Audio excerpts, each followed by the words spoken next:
আপনারা সবাই রোমান সাম্রাজ্যের কথা জানেন। খ্রিস্টের জন্মের ২৭ বছর আগে প্রতিষ্ঠিত হইয়া ৫ শতাব্দী ধরে টিকেছিল। এই রোমান সাম্রাজ্যই পশ্চিমা সভ্যতার জন্মদাতা। ধর্ম বলেন, ভাষা বলেন, শিল্পকলা বলেন, স্থাপত্য বলেন, আইন বলেন, সামরিক বিদ্যা বলেন, প্রশাসন বলেন, আমলাতন্ত্র বলেন, বিজ্ঞান বলেন, প্রযুক্তি বলেন, কি না সব জায়গায় গড়ে উঠছে রোমান সভ্যতার উপরে ভিত্তি করে। এই পশ্চিমে পবিত্র কোরআনে সূরা আর রম বা রোমান নামে একটা সূরা আছে ৩০ চ্যাপ্টারে। এই সূরাটা রোমানদের সাম্প্রতিক পরাজয়ের একটা রেফারেন্স দিয়ে শুরু হয়েছে। বলা হয়েছে রোমান যারা খ্রিস্টান ছিল এবং ঈশ্বরে বিশ্বাসী ছিল তারা কার হাতে পরাজিত হবে। সেই সময় আগুনের উপাসনাকারী পারস্যদের হাতে পরাজিত হবে প্রথমে, তারপরে আবার তারা বিজয়ী হবে এবং জেরুজালেমে অধিকার প্রতিষ্ঠা করবে। এবং কোরআন শরীফ ভবিষ্যৎবাণী করছিল যে শীঘ্রই রোমানরা এই পারস্যদের পরাজিত করবে এবং জেরুজালেম ফিরে পাবে। এই ভবিষ্যৎবাণীটা খুব শীঘ্রই ৬২২ সালে বাস্তবায়িত হয়েছিল। এইটা পবিত্র কোরআনের একটা অলৌকিক ঘটনা হিসাবে দেখা হয়। It was so accurate prediction of future historical event যে দেখলে বিস্মিত হতে হয়। আমি রোমান সাম্রাজ্যের কথা বলে শুরু করার কারণ হইল রোমান সম্রাট ক্যালিগুলা, যিনি ৩৭ খ্রিস্টাব্দ থেকে ৪১ খ্রিস্টাব্দ পর্যন্ত শাসন করছিলেন। ক্যালিগুলার নামে একটা সিনেমাও আছে হলিউডের, দেখেন যদি সময় পান। উনি আমাদের কালারানের মতোই নির্মমতার নিষ্ঠুরতার জন্য পরিচিত ছিলেন। এমনকি চাঁদের সাথে নাকি ওনার কথাবার্তা হইতো। আপনারা শুনছেন যে আমাদের নিজের ক্যালিগুলা অর্থাৎ কাটাল রানী সম্প্রতি চাঁদে যাওয়ার ইচ্ছা প্রকাশ করছেন। নিজে যাবেন না অন্য কাউরে পাঠাইবেন তা আমি জানি না, তবে চাঁদের সাথে কথাবার্তার ইচ্ছা প্রকাশ করছেন। করতেই হবে, কারণ স্বামীর দেশ চাঁদে গেছে, সে না গেলে তো বিপদ, বিরহ না। যাই হোক, ক্যালিগুলার একটা প্রিয় ঘোড়া ছিল, নাম হইতেছে ইনসিটাস। ঘোড়াটা তার যে আস্তাবলে থাকতো সে আস্তাবল ছিল মার্বল দিয়ে তৈরি, আর ১৮ জন ভৃত্য ঘোড়াটার দেখাশোনা করতো। আর খাওয়াইতো কি জানেন? সোনার পাতলা মিহি ফয়েলের সাথে মিশ্রিত শস্য। অভিজাত হইলে সোনা খাইতে হয় আর পরি লাগাইতে হয়, তবে ক্যালিগুলার এই ঘোড়া সোনা গাইলেও ঘোড়াই লাগাইতো মনে হয়, ওর ভাগ্যে পরি জুটে নাই। যাই হোক, ক্যালিগুলা ঘোড়াটাকে এতই ভালোবাসত যে তাকে কনসাল বানানোর সিদ্ধান্ত নেয়। মানে ক্যালিগুলা তার ঘোড়াটাকে একটা কূটনৈতিক পদ দেওয়ার সিদ্ধান্ত নিয়েছিল, মন্ত্রী বানানোর সিদ্ধান্ত নিয়েছিল। এখানেও আমাদের কাটাল রানী আমাদের কূটনীতির দায়িত্বে একের পর এক কিছু গাধা রিক্রুট করছে, করে ক্যালিগুলাকে অনুসরণ করছে। ক্যালিগুলা তার ঘোড়াগুলাকে কূটনৈতিক পদ দিছিল, আর কাটাল রানী দিয়েছিল গাধাদের। আমরা তো গাধা আলগা মামানের কথা জানি, তাই না? ভারতকে বলে আসছিল যে হাসিনা ক্ষমতায় রাখতে হবে, আর বাংলাদেশ ভারত সম্পর্ককে স্বামী স্ত্রীর মতো বলে সার্টিফিকেট দিছিল। তো আমরা ভাবছিলাম যে পরিস্থিতি এর চেয়ে আর খারাপ হইতে পারে না, কিন্তু হায়, এর চেয়েও খারাপ জিনিস আমাদের কপালে জুটছে। আমাদের এখন আছে হাসাও মাহমুদ, একজন বেলজিয়ান নাগরিক, যার বেলজিয়ান পাসপোর্ট দিল্লিতে বেলজিয়ান দূতাবাসে ভল্টে নাকি রাখা আছে। উই কয়দিন আগে কইছে যে মোদি অনুমোদন করায় কাটাল রানীর চীন সফর হচ্ছে। গাদার মাথায় এটাও আসে না, মোদি যদি তার সার্বভৌম কর্তা হয় তাইলে সে নিজে পররাষ্ট্রমন্ত্রী হইতে পারবে না, কারণ বাংলাদেশকে তো আর স্বাধীন দেশ হিসেবে বিবেচনা করা হবে না। স্বাধীন দেশ না হইলে পররাষ্ট্রমন্ত্রী থাকার কোনো যুক্তি নাই। পশ্চিমবঙ্গের কি পররাষ্ট্রমন্ত্রী আছে? নাই তো, তাই না? তো একই যুক্তিতে কাটাল রানী সত্যি যদি একজন প্রধানমন্ত্রী হয় তাইলে তার তো আর একটা দেশে প্রধানমন্ত্রীর অনুমতি নেওয়ার দরকার নাই। তার কথাতেই কাটাল রানী এখন একজন সত্যিকারের প্রধানমন্ত্রী না, একটা দেশের সার্বভৌম দেশের প্রধানমন্ত্রী না। সে যা বলছে সেটা সত্য হইলেও ক্ষমতাসীন বলে দাবি করা সরকারের শীর্ষ একজন পররাষ্ট্র বিষয়ক কূটনীতি বিষয়ক একজন কর্মকর্তা মন্ত্রী কখনোই এরকম প্রকাশ্যে কথা বলা উচিত না। এরপরে আর একটা কাঁধা কাউয়া কাদের এসে উচ্চারণ করে ভারত আমাদের রাজনৈতিক বন্ধু এবং চীন আমাদের উন্নয়নের বন্ধু। কাউয়া কাউয়া, হ্যাঁ কাউয়ার সাউন্ড দেন, দেন জোরে দেন, আরো জোরে, কান ফাটায় দেন এডিটর সাহেব। দুই দেশে আপনি ইদানিং কম সাউন্ড দিচ্ছেন, আরো জোরে। দুই দেশের মধ্যে দ্বিপাক্ষিক সম্পর্কের ভিত্তি কি? রাজনৈতিক সম্পর্ক। আপনি কখনো শক্তিশালী রাজনৈতিক সম্পর্ক ছাড়া দেশের শক্তিশালী উন্নয়ন অংশীদারিত্ব গঠন করতে পারবেন? কখনোই না। কিন্তু গর্দভ কাউয়াকে কে বলবে? হ্যাঁ, আচ্ছা, কাউয়া গাধা হইতে চায়, কাউয়া বোধহয় ওর পছন্দ না। হ্যাঁ, এডিটর সাহেব গাধার সাউন্ড ক্যাঙ্কা, হ্যাঁ এনা শুন না আমার ক্ষুদ্র ভ্রাতার ভগ্নীদের গাধার সাউন্ড। ও আচ্ছা, ভালোই তো গাধার সাউন্ড। তো এই আসলে দুই মোদিপুত্র গাধা আর কাউয়া, হাসাও মাহমুদ আর কাউয়া কাদের চীন সফরে যাওয়ার আগে দুইটা বার্তা দেওয়ার চেষ্টা করছে। আজ এডিটর সাহেব গাধা আর কাউয়া দুইটার সাউন্ড একসাথে মিলা দেন তো কেঙ্কা লাগে না, শুনে দেখি। ভালোই লাগে তো। প্রথমত, ভারত তার দিল্লি সফরের সময় হাসিনার চারপাশে একটা লক্ষণ রেখা আঁকছে। লক্ষণ রেখা কি জানেন? এটা মেলা জায়গায় শুনবেন কলে লক্ষণ রেখা, জানেন না? আচ্ছা গল্প কই, মজার গল্প আছে। হিন্দুদের অবতার রাম আছেন না, উনি সৎ মায়ের কুটনামিতে বনবাসে গেছেন। সৎ মা কেন কুটনামি করছে জানেন? কারণ উনার ছেলেকে, সৎ মায়ের ছেলেকে উনি রাজা বানাবেন। যাই হোক, রাম তার স্ত্রী সীতাকে নিয়ে বনবাসে গেছে। আর রামের ছোট ভাই লক্ষণ, সে এতই নেওটা রামের যে সে রামের সাথে বনবাসে গেছে। সে সাথে থাকে, একসাথে থাকে, ভালোই আছে তারা। এর মধ্যে মেলা গ্যাঞ্জাম হয়েছে কি যে ওই রাবণ রাক্ষসদের রাজা, শ্রীলঙ্কায়, লঙ্কার রাজা আর কি, শ্রীলঙ্কায় থাকে। তার এক বোন শূর্পণখা, সে লক্ষণের প্রেমে পড়েছে। তো প্রেম নিবেদন করতে গেছে লক্ষণের কাছে। লক্ষণ কইছে কি এত বড় সাহস, আমি চৌধুরী বংশের পোলা, তুই ফৈন্নির পুত, রাক্ষসের মাইয়া, তুই আমার লগে প্রেম করবি? এই কইয়া দিছে নাক কেটে, শূর্পণখার নাক কেটে দিছে। তো শূর্পণখা এই কাটা নাক নিয়ে রাবণের কাছে গিয়ে নালিশ দিছে, ক্ষুদ্র ভ্রাতাদের কই এই কামটা গেলে রক্ষণ ভালো করে নাই, সে শুধু প্রত্যাখ্যানই করে নাই, সে অপমান করছে। রাবণ ঠিক করছে যে রামের বউ সীতারে হরণ করিয়া আনবে। তো রাবণ তার এক লেসপেন্সার মারিস ওরে নিয়ে আসছে এই বনে। মারিস এই লেসপেন্সারের একটা বিশিষ্ট গুণ ছিল, সে নানা ধরনের রূপ ধরতে পারত এবং নানাজনের কথা অনুকরণ কইরা কইতে পারত। তো ওই যে রিতা সাহেব, ওই যে দেখান না, ওই যে জিয়ার ক্যারেক্টার করেছিল না এক জাউরা, ওই আবার হুমায়ুন ফরিদির কথা অনুসরণ করেন, ওই হচ্ছে মারিস, বুঝছাও? তো দেখান রিতা সাহেব ওই ক্যাঙ্কা করিয়া হুমায়ুন ফরিদির গলা অনুকরণ কইরা দেখায়। তোমার নাম সারা, তুমি সাংঘাতিক সুইট আছো, তো তুমি অভিনয় করো না কেন? তোমাকে এক ধরনের অ্যাক্ট করতে হয়। But more lively.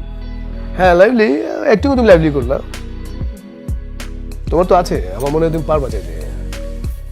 তো এই মারিস একটা সোনার হরিণ সেজা সীতার সামনে ঘুরঘুর করতেছে। তো সীতা রামের কাছে বায়না ধরছে, যে ধরে আর কি বৌড়া স্বামীর কাছে, এই সোনার হরিণরা ধরে এনে দিতে হবে।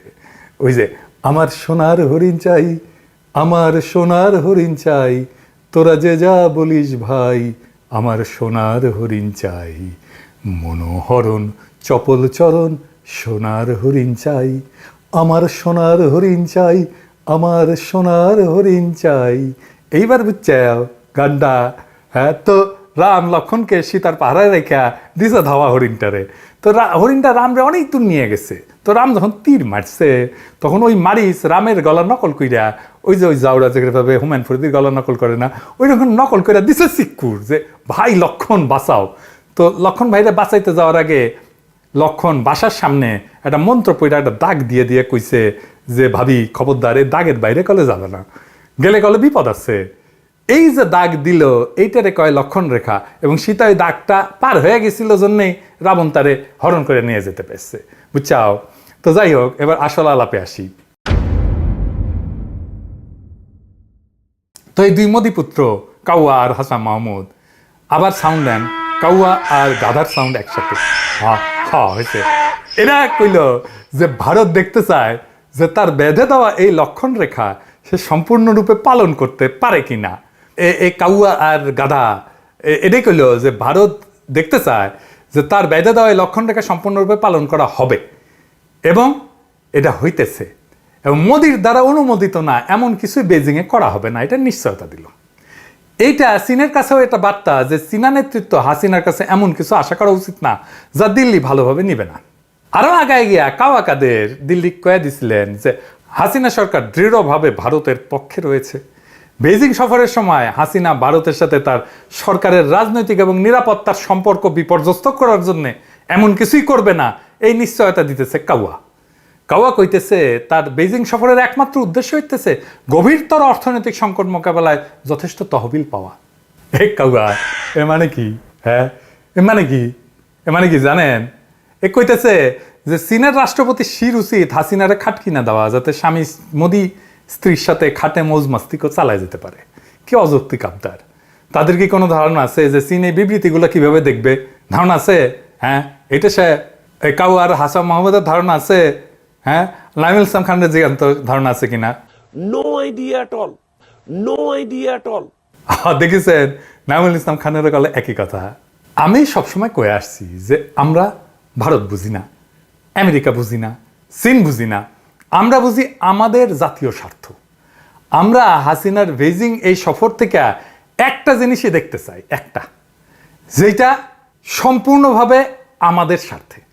আর সেটা হইল হাসিনা তিস্তা প্রকল্পে চায়নার সাহায্য নিতে রাজি হইল কিনা। আমরা আর কিছু দেখব না, দেখার প্রয়োজনও নাই। আবারও বলতেছি, চীন সফর নিয়ে আমাদের একটাই দফা, এবং সেটা হইল হাসিনা তিস্তার এই চুক্তি করতে পারল কিনা। এই ভিজিট হইতেছে কাটাল রানীর জন্য একটা অগ্নি পরীক্ষা। অগ্নি পরীক্ষা কি জানেন? এটা আবার রামায়ণের কথা। আসেন আবার গল্প শুনি, গল্প শুনতে খারাপ লাগে না? তো এই গল্প আগে গেছে রামায়ণের গল্প। রাম রাবণকে মাইরা সীতারে উদ্ধার কইরা লঙ্কা থেকে নিয়ে আসছে আর কি, মানে শ্রীলঙ্কা থেকে, সব ঠিকঠাক। তো এখন সমাজ তো মাইনা নেবে না। তারা কইল সীতা যে সতী, তার প্রমাণ কি? আসলেই তো রাবণ ধৈর্য নিয়ে গিয়ে কিছু করে নাই। তো এই সিনা রাম সীতার জন্য অগ্নি পরীক্ষার আয়োজন করলো।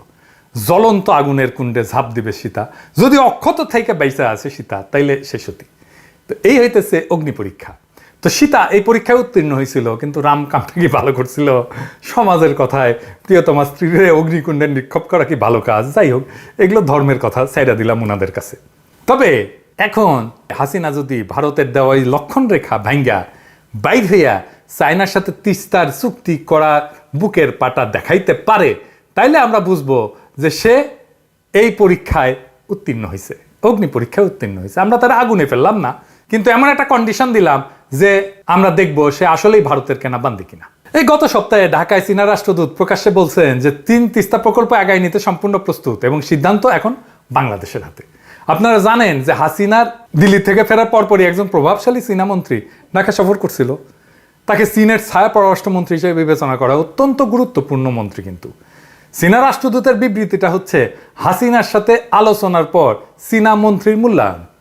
তারা এখন তাদের হাতের কার্ড দেখাই দিছে। সেটা কি?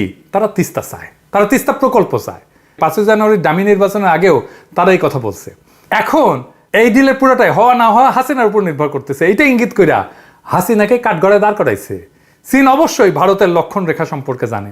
তারা দেখতে চায় হাসিনা এই রেখা পার করার মতো যথেষ্ট সাহস পায় কিনা। আমার ধারণা সেই অগ্নি পরীক্ষাকে অতিক্রম করতে পারবে না। কারণগুলো আমি আগের পর্বে ব্যাখ্যা করছি। 1 নাম্বার, 75 সালে ভারতে আশ্রয় নেওয়ার পর থেকে সে নিজেই একটা ভারতীয় পণ্য। সে একটা ইন্ডিয়ান, হাফ ইন্ডিয়ান, তা পোলাপান পড়ছে ইন্ডিয়ায়। যেখানে আপনি পড়াশোনা করবেন সেইটার প্রতি আপনার একটা অন্যরকম অ্যাটাচমেন্ট থাকে। যেখানে আপনি রাজনৈতিক আশ্রয় পাবেন তার প্রতি আপনার একটা আলাদা অ্যাটাচমেন্ট থাকে। আমার যেমন ফ্রান্সের প্রতি একটা আলাদা অ্যাটাচমেন্ট থাকবে, আমি স্বীকার করি বা না করি। হাসিনা ভারতের রাজনৈতিক আশ্রয় পাইছিল, তার নৌকা ভারতের প্রার্থীতে ভরা। তারা নিজেরাই বলে আমি ইন্ডিয়ার ক্যান্ডিডেট। শুনেন, শেখ হাসিনা একটা বলো আমি শেখ হাসিনার প্রার্থী, এটা তোমাকে মনে রাখতে হবে। আমি ভারতের প্রার্থী, তোমাকে এটা মনে রাখতে হবে। আমি এখানে হারার জন্য আসিনি। আর ভারতীয় এজেন্টরা তার নিজের দল, জাতীয় প্রশাসন, আইন প্রয়োগকারী সংস্থা, প্রতিরক্ষা, জাতীয় নিরাপত্তা, যন্ত্রপাতি, মিডিয়া, ব্যবসা, বুদ্ধিজীবী, এগুলো থেকে শুরু করে বাংলাদেশের সমস্ত গুরুত্বপূর্ণ সেক্টরে গভীরভাবে অনুপ্রবেশ করছে। 4 নম্বর হচ্ছে সবসময় সম্ভাবনা থাকে সে যদি কোনোভাবে চীনের দিকে ঝুঁকা পড়ে, ভারত তার জন্য নিরাপত্তার হুমকি হইতে পারে, তার বিরুদ্ধে প্রতিহিংসামূলক পদক্ষেপ নিতে পারে। তার পোলা মাইয়া দিল্লিতে থাকে এবং মার্কিন যুক্তরাষ্ট্রে থাকে, তাদের নিরাপত্তা তার কাছে গুরুত্বপূর্ণ। এই সমস্ত কারণে সে চীনের সঙ্গে চুক্তি করবে বলে আমি বিশ্বাস করি না।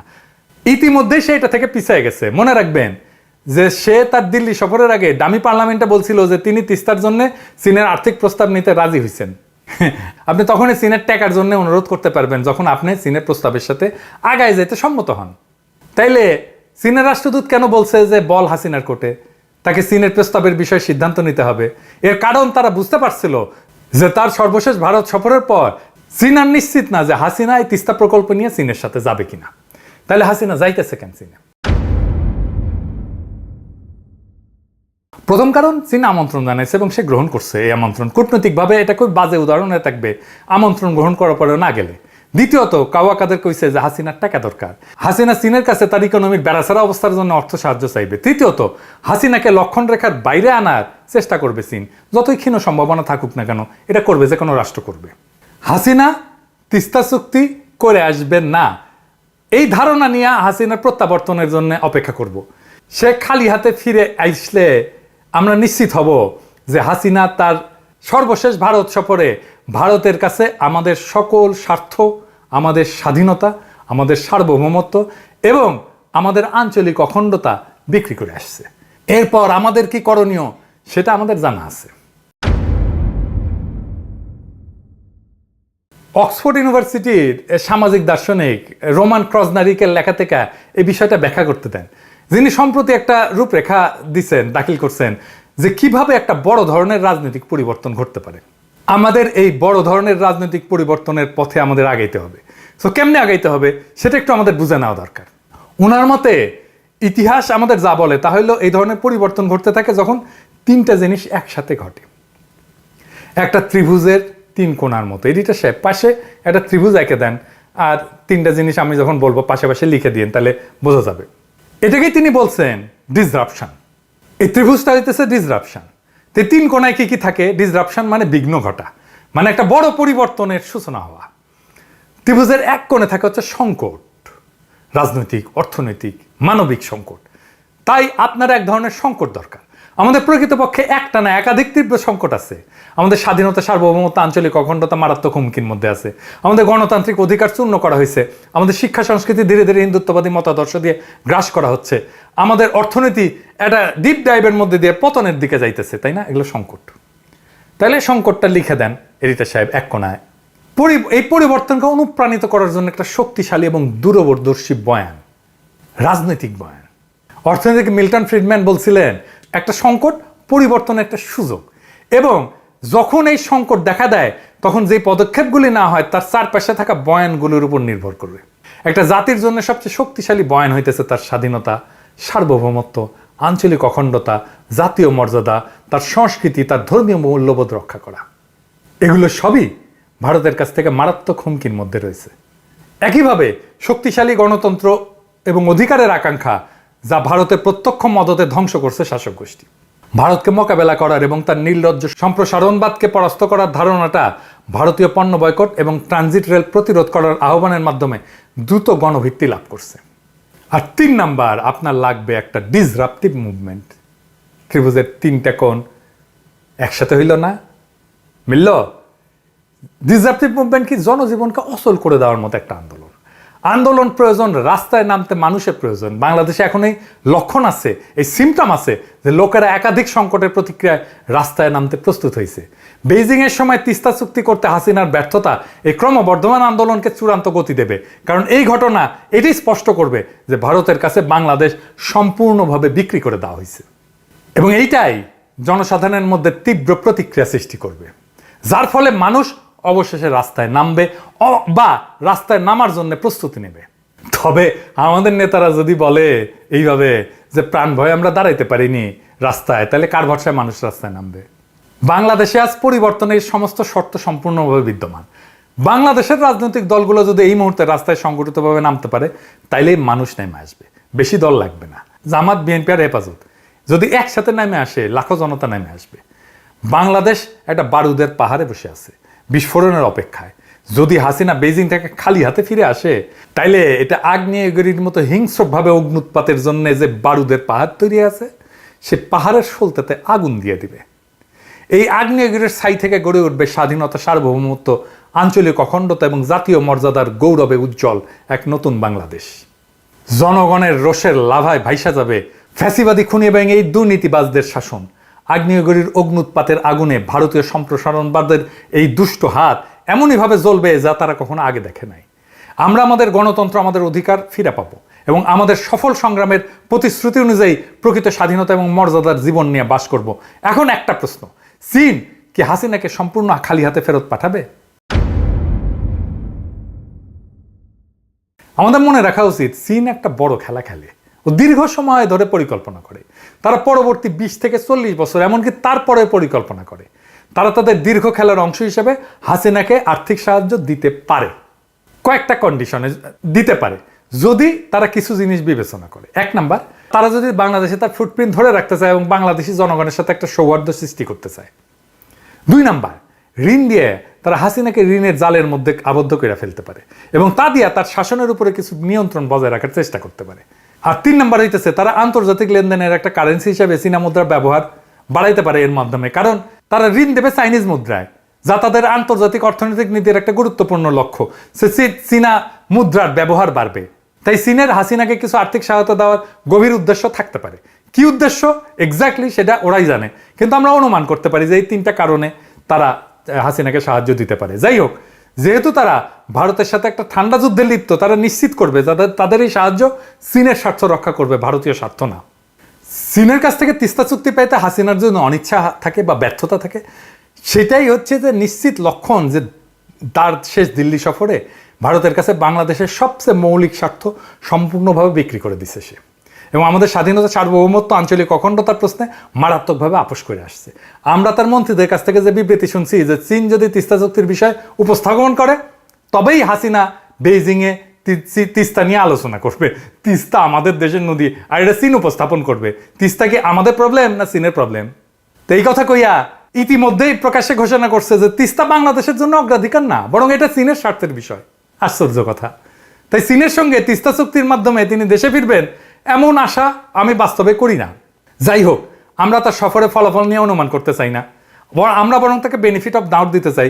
তার সফর শেষে যদি তিস্তা চুক্তি না হয়, তাহলেই আমরা দৃঢ়ভাবে এই সিদ্ধান্তে উপনীত হব যে সে তার ক্ষমতায় থাকার জন্যে এবং তার সীমাহীন লুটপাট চালায় যাওয়ার জন্যে বাংলাদেশকে ভারতের কাছে বিক্রি করে দিছে। এবং আমরা বুঝতে পারবো যে আমরা একটা স্বাধীন সার্বভৌম দেশের নাগরিক না, ভারতের নিছক ঔপনিবেশিক প্রজা। সেই মুহূর্তে আমরা তার শাসনকে কেবল অবৈধ হিসেবে বিবেচনা করব না, করব একটা দখলদার সরকার হিসাবে। গাজার মতো কাঁটাতারের ঘেরা অধিকৃত বাংলাদেশে উপনিবেশিক ভারতীয় স্বার্থের প্রতিনিধিত্বকারী পুতুল একটা দল হিসাবে। এই পুতুল সরকারের শাসন এবং তার প্রভু ভারতের উপনিবেশিক শাসন দূর করা তখন আমাদের সবচেয়ে পবিত্র দায়িত্ব হবে। 75-এর 14ই আগস্টে কেউ কল্পনা করে নাই যে প্রবল প্রতাপশালী শেখ মুজিব নিজের বাসার সিঁড়িতে প্রাণহীন পড়ে থাকবে তার পরের সকালে, আর তার শেষকৃত্য করার লোক পাওয়া যাবে না, আর তার দলের লোকেরা পরের সরকারের মন্ত্রী হওয়ার জন্য ছুটাছুটি করবে। শেখ হাসিনার শাসনও এইভাবে হঠাৎ করে উৎখাত হয়ে যাবে। আমাদের কল্পনাকে হার মানে একদিন হঠাৎই রাস্তায় লাখো মানুষের উদ্দাম মিছিল ব্রেক ফেল কইরা গণভবনে ঢুকে যাবে শ্রীলঙ্কার মতো। বাংলাদেশের মানুষ সেই দিনের অপেক্ষায় আছে। সেই দিন আমাদের কোনো নেতা লাগবে না, জনতাই হয়ে উঠবে তার নিজের নেতা। আসেন আমরা আমাদের নিজেদের নেতা হওয়ার তৌফিক অর্জন করতে পারি কিনা সেই কামনা করি, এবং সৃষ্টিকর্তা আমাদের এই লড়াইয়ে জয়ী হওয়ার তৌফিক যেন দেয় সেই দোয়া আমরা করি।